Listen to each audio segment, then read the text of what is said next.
चुड़ैल की सौतेली माँ। रिद्धी एक छोटी सी प्यारी सी लड़की थी। रिद्धी की माँ रिद्धी से बहुत प्यार करती थी। रिद्धी अपने माता पिता के साथ खुशी से जिंदगी गुजार रही थी। एक दिन अचानक से रिद्धी की माँ बीमार पड़ जाती हैं और दुर्भाग्य से उसकी देहांत हो जाती है।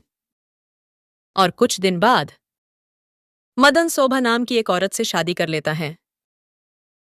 देखो रिद्धी बेटा, तुम्हारी माँ आ गई हैं।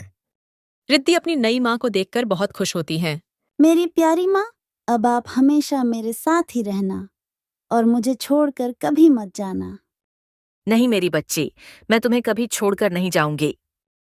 शुरू शुरू में शोभा रिद्धी को बहुत प्यार किया करती थी, लेकिन जब से शोभा को एक बेटी हुई तब से शोभा का रिद्धी के प्रति व्यवहार ही बदल गया। देखते देखते दोनों लड़कियां बड़ी हो जाती हैं।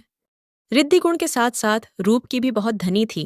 रिद्धी के लंबे काले बाल उसकी खूबसूरती को और निखार रही थी। वहीं सिद्धि रिद्धी के मुकाबले ज्यादा सुंदर नहीं थी। एक दिन सिद्धि रोते हुए अपनी माँ के पास आती हैं। माँ, अब मैं रिद्धी के साथ कहीं नहीं जाऊंगी। सब मुझे कहते हैं तुम रिद्धी की तरह सुंदर नहीं हो और ना ही तुम्हारा बाल रिद्धी की तरह खूबसूरत है। पता नहीं भगवान ने मुझे ऐसा क्यों बनाया है। अरे रो मत मेरी प्यारी बेटी, तुम तो बहुत सुंदर हो। कुछ तो करो इस रिद्धी का माँ।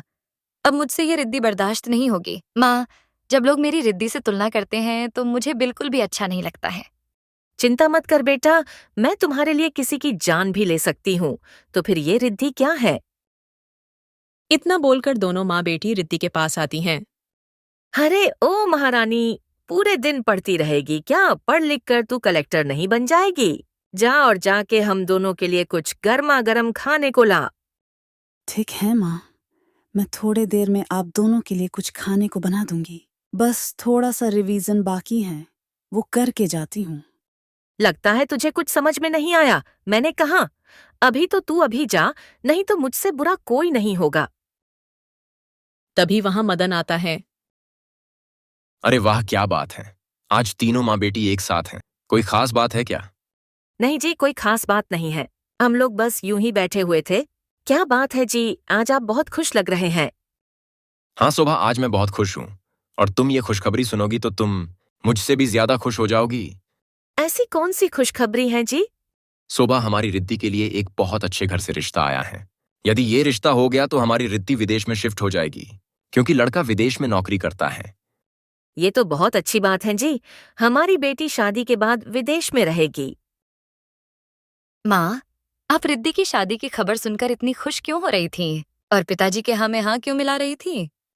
अरे बेटा, वो तो मैं तेरे पिताजी को दिखाने के लिए ऐसे बोल रही थी। तू बस देखती जा, शादी करके विदेश तो तू ही जाएगी।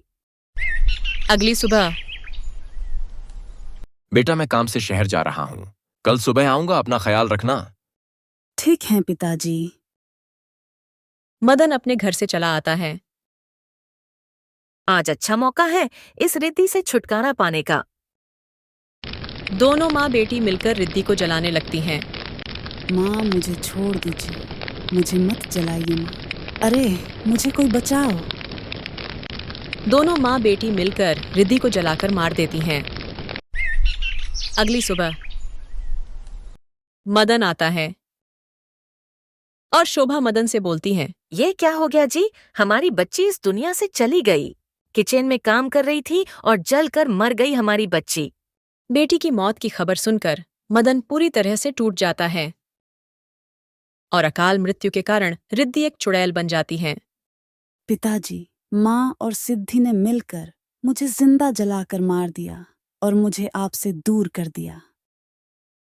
कुछ दिनों बाद माँ, आप पिताजी से मेरी शादी की बात कब करोगी? यदि उस विदेश वाले लड़के की किसी से शादी हो गई तो? बेटा, मैं मौका मिलते ही तुम्हारे पिताजी से बात कर लूंगी, तू चिंता मत कर। तभी वहां अचानक से शोभा और सिद्धि के शरीर में आग लग जाती है। अरे ये क्या हो रहा है? हमारे शरीर में अचानक से आग कैसे लग गई? अरे कोई हमें बचाओ। तभी वहां मदन आता है। ये क्या हो रहा है? तुम दोनों के शरीर में आग कैसे लग गई? हमें बचा लीजिए जी, नहीं तो वो हमें मार डालेगी। क्या कह रही हो? कौन तुम दोनों को मार डालेगी? पिताजी, रिद्धि हम दोनों को मार डालेगी। हमें बचा लीजिए पिताजी। तभी वहां रिद्धि चुड़ैल रूप में प्रकट होती है। पिताजी, मैं रिद्धि हूँ। ये दोनों माँ बेटी की यही सजा है। जैसा करेगी वैसा ही भरेगी। पिताजी, मुझे माफ कर दीजिए। ये क्या कह रही हो? रिद्धि मदन को सारी बातें बताती हैं। बेटा, तुम इन दोनों के साथ बिल्कुल सही कर रही हो। इसकी यही सजा है। हमें माफ कर दीजिए जी, हमसे बहुत बड़ी गलती हो गई। तुम दोनों माफी के लायक नहीं हो और माफी भी मांग रही हो मुझसे। जिसके साथ बुरा किया उससे नहीं। हमें माफ कर दें रिद्धि बेटा, हमसे बहुत बड़ी गलती हो गई। रिद्धि उन दोनों माँ बेटी को माफ कर देती हैं और अपनी जादुई शक्ति से आग बुझा देती हैं। मदन दोनों माँ बेटी को अपने घर से निकाल देता है और रिद्धि को मुक्ति मिल जाती है।